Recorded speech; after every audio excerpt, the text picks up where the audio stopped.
Welcome to PowerfulJesus.com. What are the parables of Jesus dealing with money? Money is a topic that can bring out strong opinions and emotions. It's a part of our everyday lives, and for many, it's a measure of success and security. Jesus, understanding the complexities and importance of money, frequently used it as a subject in his parables. These stories are not just about financial transactions. They're about deeper spiritual truths and principles that can guide us in how we view and handle our resources. Let's explore some of the key parables of Jesus that deal with money, wealth, and how we should approach them. Parables of Jesus dealing with money. The parable of the talents, Matthew 25 verses 14 to 30, summary. In this parable, a wealthy man entrusts his property to his servants before going on a journey. He gives each servant a different amount of money, talents, according to their ability. One servant receives 5 talents. Another gets 2 talents. The last one is given 1 talent. Upon the master's return, the servants who received 5 and 2 talents have doubled their money. The servant with 1 talent, however, hid his in the ground out of fear and returned only the original amount to his master. Lessons. Responsibility and stewardship. We are expected to wisely manage and grow what we're given. Risk and reward. Those who take initiative and make the most of their opportunities are rewarded. Fear and missed opportunities. Acting out of fear and not using our resources can lead to missed blessings and opportunities. Key takeaways. Jesus emphasizes that money should not be buried or hoarded but used wisely and responsibly. This parable encourages us to take initiative and use our resources, talents, and opportunities for good. The parable of the rich fool, Luke 12 verses 16 to 21. Summary.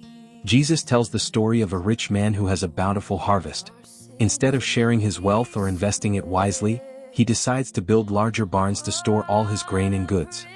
He plans to live a life of ease, saying to himself, "You have plenty of grain laid up for many years. Take life easy, eat, drink, and be merry." Luke 12 verse 19. However, God calls him a fool and demands his life that very night. The man's wealth is left behind, and he stands before God empty-handed. Lessons. The temporality of wealth. Money and possessions are temporary and cannot provide ultimate security. The folly of greed. Hoarding wealth for personal comfort without considering others is short-sighted. Prioritizing what matters. Spiritual wealth and generosity are far more valuable than material wealth. Key takeaways. Jesus highlights the futility of storing up earthly wealth without being rich toward God. Luke 12 verse 21. True security and fulfillment come from a life of generosity and spiritual richness, not from accumulating material possessions. The parable of the unjust steward, Luke 16 verses 1 to 13, summary. In this parable, a steward is accused of wasting his master's possessions. Facing dismissal, he devises a plan to ensure future security. He reduces the debts owed to his master by various debtors, hoping they will be grateful and welcome him into their homes after he loses his job. Surprisingly, the master commends the dishonest steward for his shrewdness, not for his dishonesty, but for his foresight and resourcefulness. Lessons. Resourcefulness. Being shrewd and wise in the management of resources is praised. Worldly versus spiritual wealth. If we can be trusted with little, we can be trusted with much. The right use of wealth. Money should be used to make friends and invest in relationships and spiritual matters. Key takeaways. Jesus teaches that we should be wise and prudent in how we use our resources.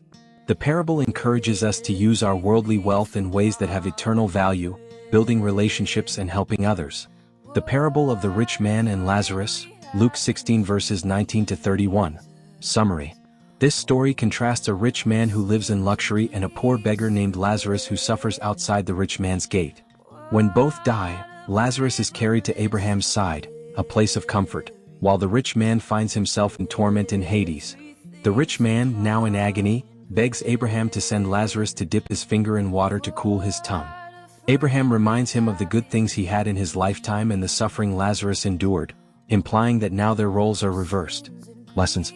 Eternal consequences. Our earthly actions and how we treat others have eternal consequences. The importance of compassion. Ignoring the needs of others, especially when we are in a position to help, is condemned.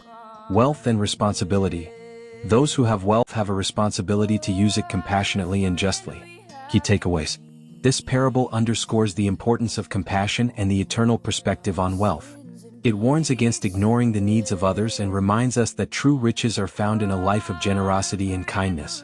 The parable of the workers in the vineyard, Matthew 20 verses 1 to 16. Summary. A landowner hires workers at different times throughout the day to work in his vineyard. At the end of the day, he pays all the workers the same wage regardless of how long they worked. Those who worked the longest grumble, feeling it's unfair that those who worked only an hour received the same pay. The landowner replies, "I am not being unfair to you, friend. Didn't you agree to work for a denarius? Take your pay and go. I want to give the one who was hired last the same as I gave you." Matthew 20 verses 13 to 14. Lessons.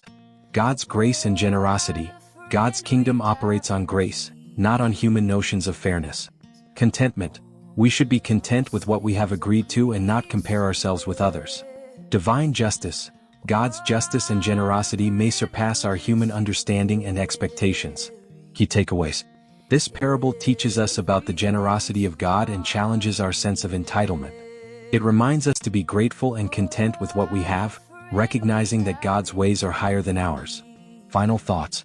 The parables of Jesus dealing with money are rich with wisdom and guidance.